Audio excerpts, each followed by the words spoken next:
Hello everyone, welcome back to my channel. ఈరోజు మన వీడియోలో ఆవకాయ ఊరగాయ ఏ విధంగా పెట్టుకుంటారు అనేసి వీడియోలో చూడబోతున్నాము. ఈ ఆవకాయ ఊరగాయను ఎవరైనా కానీ ఈజీగా పెట్టుకోవచ్చు అండి. ఫస్ట్ టైం చేసే వాళ్ళు కూడా చాలా ఈజీగా పెట్టవచ్చు. నేను కూడా ఫస్ట్ టైం చేస్తున్నాను. ఇక్కడ చాలా బాగా వచ్చింది.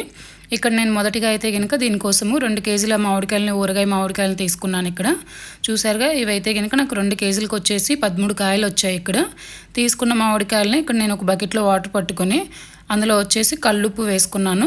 వాటిలో అయితే కనుక ఈ మామిడికాయలన్నింటినీ వేసుకొని ఇలా 1కి 2 సార్లు అయితే కనుక వీటిని శుభ్రం చేస్తూ ఉన్నాను.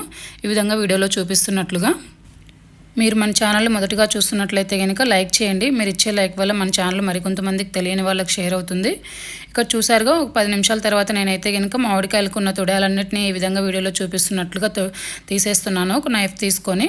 ఇక్కడ ఇవి తీయడం వలన మనకైతే కనుక అందులో ఉన్నటువంటి జీడి ఏదైతే ఉంటుందో అదైతే కనుక అంత వాటర్ లేక బయటకు వచ్చి మనకు కాయలు అయితే కనుక చాలా శుభ్రంగా అయితే కనుక మనకు క్లీన్ అయిపోతాయి. జీడి రాకోకుండా మనము ముక్కలుగా కోసుకునే టైంలో అయితే కనుక చూసారుగా, ఫైనల్గా అయితే కనుక వీటన్నిటిని నేను ఇలాగా చాక్తో తొడాలన్నిటిని తీసేసాను.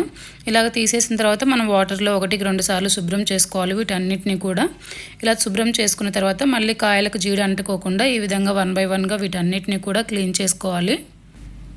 ఈ ప్రాసెస్లో కనుక మనం చేసినట్లయితే కనుక ఈ మామిడికాయ ఊరగాయ అనేసి మనకు సంవత్సరం పాటు అయితే కనుక నిల్వ ఉంటుంది. మనకి ఎలాంటిది చెడిపోకుండా అయితే కనుక. ఇక్కడ చూసారుగా, ఫైనల్గా నేనైతే కనుక వీటన్నిటిని శుభ్రంగా వాష్ చేసుకొని ఇలా తీసుకున్నాను.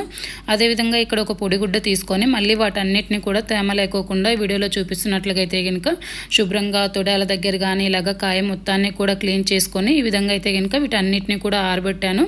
ఇక్కడ చూసారుగా, 10 నిమిషాల పాటు వీటిని ఫ్యాన్ కింద అయితే కనుక ఇలా మొత్తాన్ని ఆరబెట్టాను. ఇలా ఈ మామిడికాయలు ఆరిపోయిన తర్వాత ఇలా అయితే కనుక వీటన్నిటిని కూడా ముక్కలు చేసుకుంటున్నాను అనమాట. ఇక్కడ చూసారుగా, వీడియోలో చూపిస్తున్నట్లుగా చిన్న చిన్న ముక్కలు చేస్తున్నాను నేను. ఇక్కడ ఇలాగ ముక్కలుగా కోయడం వాళ్ళు టైం లేదు అనుకున్నప్పుడు మామిడికాయలు తీసుకున్న దగ్గరే మార్కెట్లో అయితే కనుక మనకి మామిడికాయలని ముక్కలుగా చేసి ఇచ్చే వాళ్ళు కూడా ఉంటారు. చాలామంది అయితే కనుక మామిడికాయ ముట్టతో సహా పెడుతూ ఉంటారు. ఇలా చూసారుగా, వీడియోలో చూపిస్తున్నట్లు టోటల్గా అయితే కనుక నేనైతే కనుక ఇలా ముక్కలుగా తీసుకున్నాను. వీటితో పాటు నేను కూడా ఇక్కడైతే కనుక మొట్టెలు తీసుకున్నానండి. ఈ మొట్టెలు కూడా అయితే కనుక మనకి మామిడికాయ ఊరగాయలు చాలా బాగుంటాయి. మనకైతే కనుక ఇలా మొట్టెలు నాకైతే కనుక ఇలా మామిడప్పులు అన్నిటినీ కూడా నేను తీసుకున్న తర్వాత ఈ ఒప్పుల్ని కూడా నేనైతే కనుక 1/2 గంట సేపు ఫ్యాన్ కింద మళ్ళీ ఆరబెట్టాను. వీటన్నిటిని కూడా ఇలా మనం ప్రతిసారి వీటన్నిటిని ఇలా ఆరబెట్టడం వల్ల మనకి ఇందులోటి ఏదైతే తేమ శాతం ఉందో అదంతా కూడా పీల్చుకొని మనకైతే కనుక మామిడికాయ ఊరగాయ అనేసి సంవత్సరం పాటు మనకు నిల్వ ఉన్నా కూడా చెడిపోకుండా చాలా టేస్టీగా ఉంటుంది. ఇక్కడైతే నేను ఒక కప్పు పెట్టుకున్నానండి. కొలతల రూపంలో చెప్తున్నాను. ఇక్కడ నేను తీసుకున్నటువంటి కప్పుతో అయితే కనుక నాకు ఈ మామిడికాయ ముక్కలన్నీ కూడా 6 కప్పులు వచ్చాయండి మనకైతే కనుక. అదేవిధంగా ఒక కప్పు నాకు మొట్టెలు కూడా వచ్చాయండి. ఈ మొట్టెలు మనం పచ్చడిలో వేసుకోవడం వల్ల పచ్చడి కూడా చాలా బాగుంటుందండి. మనకి నోరు బాగాలేదు అనుకున్నప్పుడు ఇలా మొట్టెలను తీసుకొని మనము తిన్నట్లయితే కనుక మనకి చాలా బాగుంటుందండి. పెరుగన్నం లేక కానీ ఈ విధంగా వీటన్నిటిని కూడా మామిడికాయ ముక్కలన్నీ కోసి పక్కన పెట్టుకున్నాను. ఇందులోకి మనము ఇంగ్రీడియంట్స్ చూసుకున్నట్లయితే కనుక 1/2 కప్పు ఆవాలను తీసుకున్నానండి. నేనైతే కనుక తీసుకున్నటువంటి ఆవాలన్నిటిని కూడా ఈ విధంగా 2 మినిట్స్ పాటు వేయించుకుంటున్నానండి. ఇందులో తీసుకున్నటువంటి ప్రతి ఇంగ్రీడియంట్ కూడా 1 అవర్ పాటు ఎండలో ఎండి పెట్టుకోవాలండి. ఇందులో మనం ప్రతి ఇంగ్రీడియంట్ వేసేటప్పుడు కూడా చాలా తేమగా లేకోకుండా చూసుకోవాలండి. తేమ తగిలినట్టయితే కనుక ఈ ఆవకాయ పచ్చడి అనేది మనకు చెడిపోతుంది, తొందరగా నిల్వ ఉండదన్నమాట. 1/2 కప్పు మెంతులను తీసుకొని మెంతుల్ని కూడా ఫ్రై చేసి అయితే కనుక పక్కన పెట్టుకున్నానండి. 2 మినిట్స్ కలర్ వస్తే కనుక చాలండి మనకైతే కనుక. తర్వాత వచ్చేసి 1/2 కప్పు కూడా కల్లుప్పు తీసుకున్నానండి. కల్లుప్పు వేయడం వల్ల మనకైతే మామిడికాయ పచ్చడి అనేసి చాలా టేస్ట్గా వస్తుంది. ఇలా తీసుకున్నటువంటి కల్లుప్పుని అయితే కనుక నేను మిక్సీ జార్లో పట్టుకొని అయితే కనుక పక్కన పెట్టుకున్నానండి. ఇలా ప్రతిదీ కూడా మనం తీసుకున్న ఇంగ్రీడియంట్స్ అన్నీ కూడా అయితే కనుక మిక్సీ పట్టుకొని పక్కన పెట్టుకుంటున్నాను. ఈ విధంగా మెంతుల్ని కూడా అయితే కనుక మిక్సీ పట్టుకోవాలన్నమాట. పేస్ట్ చేసుకోవాలి మిగతా ఇంగ్రీడియంట్స్ అన్నీ కూడా.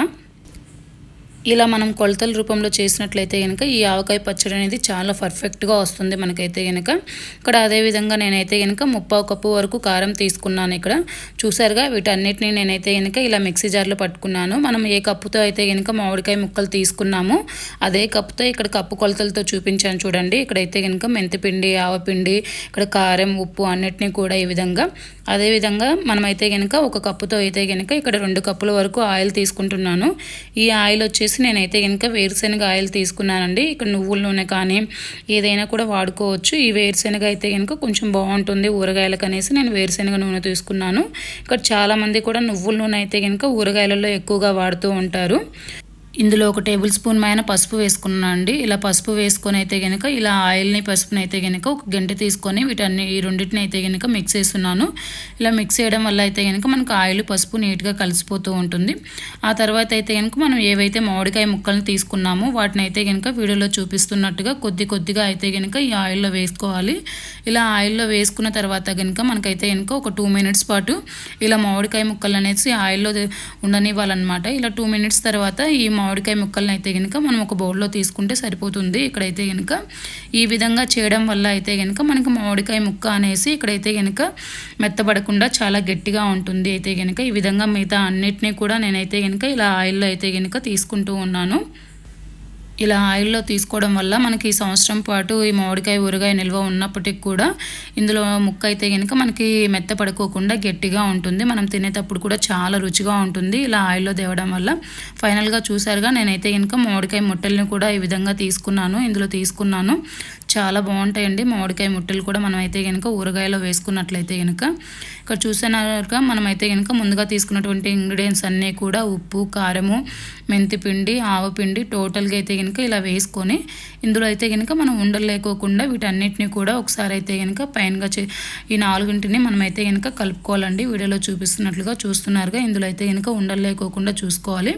ఇలా మనం మామిడికాయ ముక్కలు ఆయిల్లోంచి తీసిన తర్వాత ఇలా మనం కలుపుకున్నటువంటి ఏదైతే మసాలా ఉందో ఆ మసాలా అన్నిటినీ కూడా మామిడికాయ ముక్కల్లో వేసుకొని ఈ విధంగా అయితే కనుక 1కి 2 సార్లు అయితే కనుక కిందికి పైకి మామిడికాయ ముక్కలకి అన్నిటికీ పట్టే విధంగా ఈ విధంగా చూసుకోవాలి. మామిడికాయ ముక్కలు వేసిన తర్వాత మనకు కొంత ఆయిల్ అనేసి మిగిలి ఉంటుందండి. ఆ ఆయిల్ని కూడా తీసుకొని ఈ విధంగా ముక్కల పైన వేసుకోవాలండి. ఈ విధంగా వేసుకున్న తర్వాత చేయి పెట్టుకొని కూడా ఈ విధంగా పైన అన్నిటికీ పట్టే విధంగా మనం వేసుకున్నటువంటి మసాలా ఏదైతే ఉందో ఇంగ్రీడియంట్స్ అన్నీ కూడా ఇలా మామిడికాయ ముక్కలకి కానీ ముట్టెలకు కానీ పట్టే విధంగా ఈ విధంగా కలుపుకోవాలి. వీటన్నిటిని కూడా చేత్తో కలిపెట్టుకోవడం వల్ల మనకైతే ఇంకా ప్రతి మామిడికాయ ముక్కకు అనేసి చాలా బాగా పడుతుంది మసాలా. చూసారుగా ఇలా కలుపుకున్న తర్వాత ఓ బాక్స్లోకి మొత్తాన్ని కూడా ఈ విధంగా తీసుకోవాలి. ఫైనల్గా ఇందులో నేను లాస్ట్లో అయితే కనుక కొద్దిగా వెల్లుల్లిపాయలని కూడా యాడ్ చేస్తున్నాను. చూడండి ఇలా కొద్దిగా పొట్టు తీసినటివి, కొన్ని అయితే కనుక పొట్టు తీయనటివి తీసుకున్నాను. ఇలాగైతే కనుక కొద్దిగా మిక్సీ పట్టుకున్నాను, చిన్నవిగా ఉన్నటి. కొన్ని అయితే కనుక అలానే పెట్టాను. చూసారుగా ఇలాగ కొద్దిగా పేస్ట్ పట్టాను, కొద్దిగా అయితే కనుక మామూలుగానే వేసేసి ఫైనల్గా వీటన్నిటిని కూడా 1కి 2 సార్లు అయితే కనుక ఈ విధంగా కలుపుకున్నాను. ఈ విధంగా మనం వేసుకోవడం వల్ల కూడా చాలా రుచిగా ఉంటుంది. ఈ మామిడికాయ పచ్చడి అయితే కనుక మనకి చాలా బాగుంటుంది. ఇలా టోటల్గా అయితే కనుక కలుపుకొని మామిడికాయ పచ్చడిని అంతటినీ కూడా ఇలా మూత పెట్టుకొని ఒక 2 డేస్ పాటు అయితే కనుక మనం కదపకుండా ఉంచుకోవాలి. 2 డేస్ తర్వాత మళ్ళీ ఓపెన్ చేసి చూసినట్లయితే కనుక చూసారుగా ఇక్కడైతే కనుక మనకు ఆయిల్ అయితే కనుక పైకి చాలా బాగా తేలింది. ఇక్కడ మనం తీసుకున్నటువంటి ఆయిల్ ఏదైతే ఉందో అదైతే కనుక ఇక్కడ తీసుకున్న తర్వాత మనం ఒకసారి గరిటెతో చూసుకొని ఈ స్టేజ్లో ఉన్నప్పుడైతే కనుక మనకి ఏవైనా తక్కువ అయితే కనుక ఉప్పు కానీ కారం కానీ ఏవైతే తక్కువ వస్తుందో ఈ టైంలో కూడా యాడ్ చేసుకోవచ్చండి. ఇలా చూసారుగా నేనైతే కనుక మళ్ళీ ఒకసారి ఇలాగ ఒక బౌల్లో వేసుకొని తీసుకున్నటువంటి ఊరగాయ అంతటిని కూడా ఒక బౌల్లో వేసుకొని మళ్ళీ ఇక్కడైతే కనుక నేను 1కి 2 సార్లు అయితే కనుక దీన్ని కలుపుకుంటూ ఉన్నాను. కిందికి మనకు అడుగు భాగానికి మొత్తటికి కూడా ఆవాల పిండి కానీ మెంతి పిండి కానీ టోటల్గా పోయి ఉంటుంది. అందుకనేసి నేను ఈ విధంగా తీసుకొని మళ్ళీ 1కి 2 సార్లు అయితే కనుక దీన్ని కదుపుకుంటూ ఉన్నాను. ఇక్కడ నాకైతే కనుక అన్నీ కూడా చాలా పర్ఫెక్ట్గా సరిపోయాయండి. ఇక్కడైతే కనుక ఏది తక్కువ కాలేదు, చాలా బాగుంది టేస్ట్ అయితే కనుక. ఫైనల్గా ఇలా తీసుకొని ఇలా ఒక బాక్స్లో కనుక మనం స్టోర్ చేసుకున్నట్లయితే కనుక ఈ మామిడికాయ పచ్చడి అనేసి సంవత్సరం పాటు నిల్వ ఉంటుంది. వీడియో నచ్చినట్లయితే కనుక లైక్ చేయండి. Thank you for watching my channel.